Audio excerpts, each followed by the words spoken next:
dying alone and remaining undiscovered, Godoksa, lonely death, Seoul Metropolitan Government, and Seoul Welfare Foundation analyzed the risk of lonely death.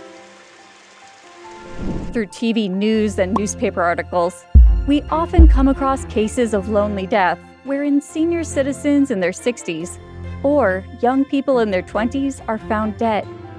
Godoksa, lonely death, refers to a case of a person living isolated from his or her family and relatives and dying alone due to suicide or disease and remaining undiscovered for a long period of time. To analyze the status of lonely death, the Seoul Welfare Foundation conducted a survey in 2020 among groups of people subject to the risk of lonely death. According to the survey, 967 of SMG's funeral benefit recipients died alone at home. This is equivalent to 2.7 out of 1,000 basic livelihood recipients in Seoul.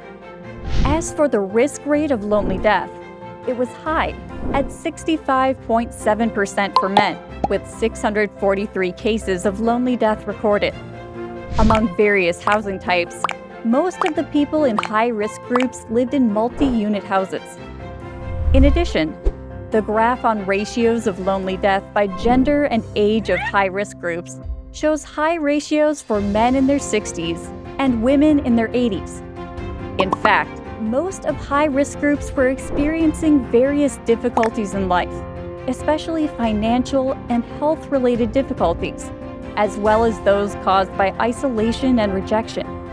The ratios of care provided to high-risk groups immediately before their death were 77.5% by public institutions, monitoring, 16.6% by families, 4.5% by local communities and residents, and 1.7% by hospitals.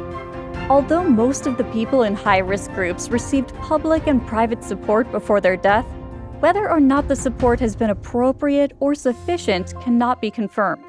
To prevent lonely deaths, SMG and Seoul Welfare Foundation made a statistical report on lonely deaths for the first time in the country to guide citizens with a brief introduction to lonely deaths. Through continuous study on this social issue, the two organizations strive to provide assistance to lonely citizens. SMG and Seoul Welfare Foundation will always be by citizens' side in order to ensure that all Seoul citizens enjoy happy lives.